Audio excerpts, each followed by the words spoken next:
500% tariff लगाने का डंडा दिखाकर भारत को अब 18% टैरिफ पर मनवा लिया गया है। भारत को अब उन देशों की श्रेणी में रख दिया गया है मात्र 1% टैरिफ घटाकर, जो पाकिस्तान और बांग्लादेश जैसे देश हैं। इस वक्त चाइना, बांग्लादेश, वियतनाम और तमाम देशों पर टैरिफ लग रहे हैं जो कि रशिया से तेल खरीदते हैं।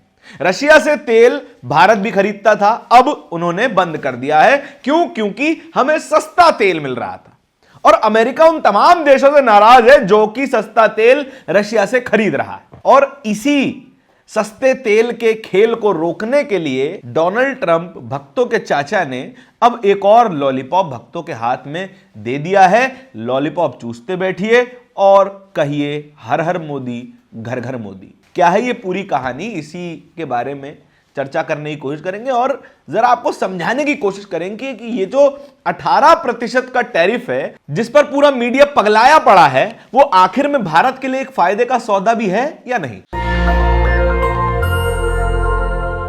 नमस्कार, मेरा नाम धारण है, आप नेशनल दस्तक देख रहे हैं। जो टैरिफ का पूरा मामला है, उस टैरिफ के मामले में शुरुआत होती है अब से करीब 8 महीने पहले, 2025 में। 8 महीने पहले भारत पर अमेरिका 50% का टैरिफ लगा देता है और कहता है कि जब तक तुम रशिया से सस्ता तेल लेना बंद नहीं करोगे तब तक यह 50% का टैरिफ तुम्हारे ऊपर लगता रहेगा। और यह 50% का टैरिफ भारत के लिए एक बहुत बुरी खबर थी।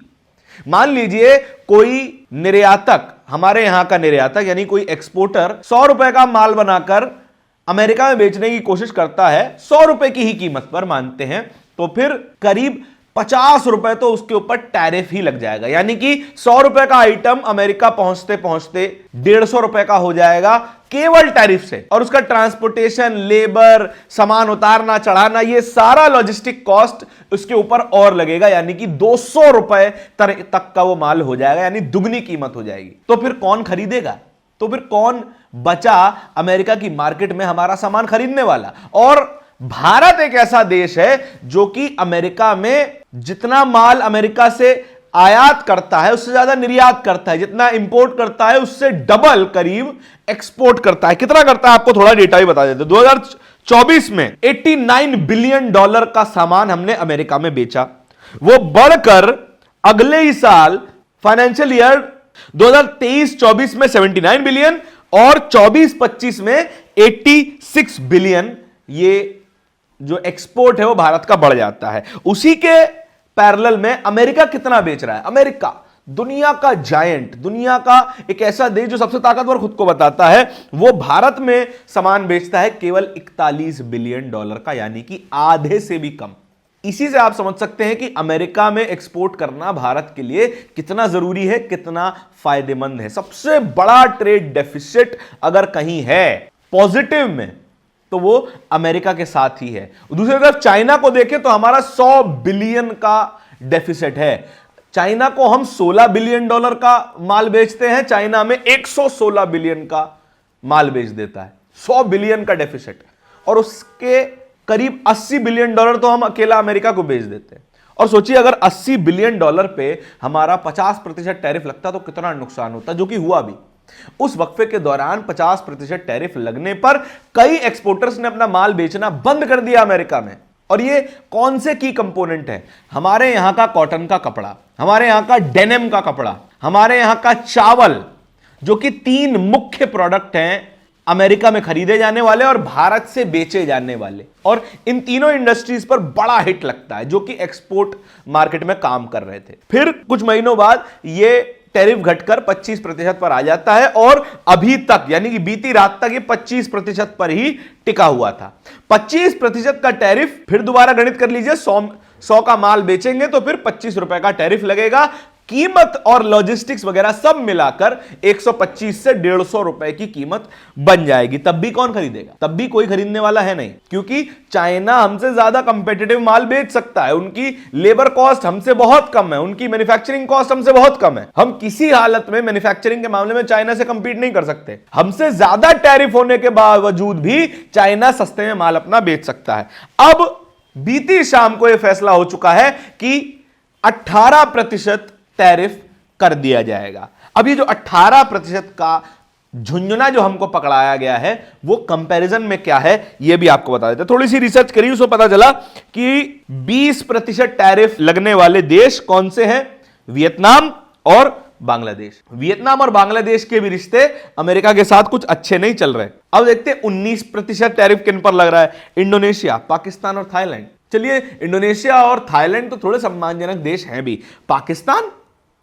पाकिस्तान पर 19% टैरिफ और भारत पर 18% टैरिफ। केवल अमेरिका की नजरों में भारत की औकात केवल और केवल 1% ज्यादा है पाकिस्तान से। यहां पर आप साफ तौर पर देख सकते हैं। देखिए, 19% का समझौता तो पाकिस्तान ने भी कर लिया, लेकिन भारत 18% पर ही रुक गया। शायद हम इससे और नीचे जा सकते थे अगर अच्छे से नेगोशिएट किया जाता। अब देखते हैं चाइना, जिन पर हैवी टैरिफ लगाया है अमेरिका ने, वो कौन कौन से देश हैं?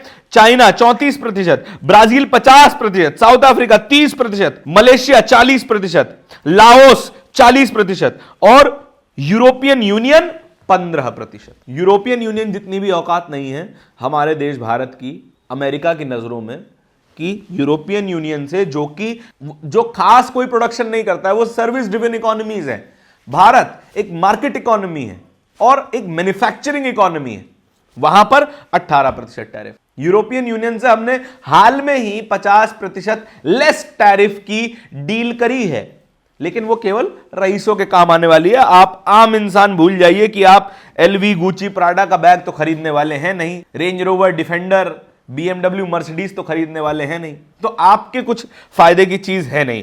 तो जहां पर हमारे छोटे व्यापारी, जहां हमारे मध्यम व्यापारी का फायदा हो रहा था, वहां पर 18% का टैरिफ, और जितना फायदा हमारे व्यापारी को उतना ही फायदा पाकिस्तान के व्यापारी को। और इसको कह रहे हैं हमारा मीडिया कि मास्टर स्ट्रोक खेल दिए। मास्टर स्ट्रोक तब होता जब लगभग 10% के आसपास टैरिफ आ सकता। अब जरा दिमाग लगाइए, क्या 8 महीने पहले हमारे ऊपर 18% का टैरिफ लगता था? नहीं, भारत के ऊपर 8 महीने पहले 1% का टैरिफ नहीं लगता था। हम 8 महीने पुरानी स्थिति से भी खराब स्थिति में पहुंच गए, कोई खास बदलाव नहीं आया। और अब देखिए चाइना का कंपैरिजन कर लीजिए। आप कहेंगे कि देखिए चाइना के ऊपर तो 34% टैरिफ है, हमारे ऊपर तो केवल 18% है। भैया, चाइना की इंडस्ट्रीज का साइज और भारत की इंडस्ट्रीज का साइज करीब 3 गुना से ज्यादा का फर्क है, 3 गुना से। और चाइना वही है जहां पर अमेरिका की तमाम कंपनियां अपना माल बनवाती हैं, तब कोई टैरिफ नहीं आता। एप्पल अपने तमाम मोबाइल्स की असेंबली चाइना में करवाती है, एप्पल अपने तमाम मोबाइल्स की असेंबली चाइना में करवाती है।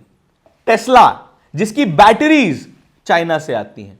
और अमेरिका की जो तमाम कंपनियां हैं, जीएम मोटर्स है, हार्ले डेविडसन है, उसके छोटे छोटे पुर्जे चाइना बनाता है और उसे 0 टैरिफ के साथ अमेरिका को बेच देता है, तब वहां पर कोई टैरिफ नहीं आता। और उनके पास इतनी कुव्वत भी है कि वे एक्सट्रीमली लार्ज इंडस्ट्री लगाकर अपनी कॉस्ट को इतना छोटा कर देंगे कि जो माल हम 100 रुपए में बना रहे हैं, चाइना उसे 25 रुपए में बनाकर 34% टैरिफ लगवाने के बावजूद भी 50 रुपए से कम की कीमत में अमेरिका में बेच सकता है। यह है चाइना और भारत के भीतर का फर्क।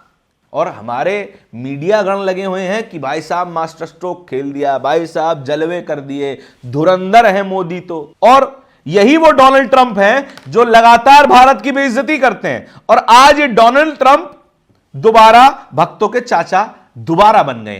क्यों? क्योंकि इनके जो पिताजी मोदी हैं वो इनके दोस्त हैं, तो जाहिर सी तौर पर रिश्ते में चाचा लगे। डोनाल्ड ट्रंप हालांकि नरेंद्र मोदी से बड़े हैं, तो ताऊ जी कह लीजिए आप अपनी सहूलियत के हिसाब से।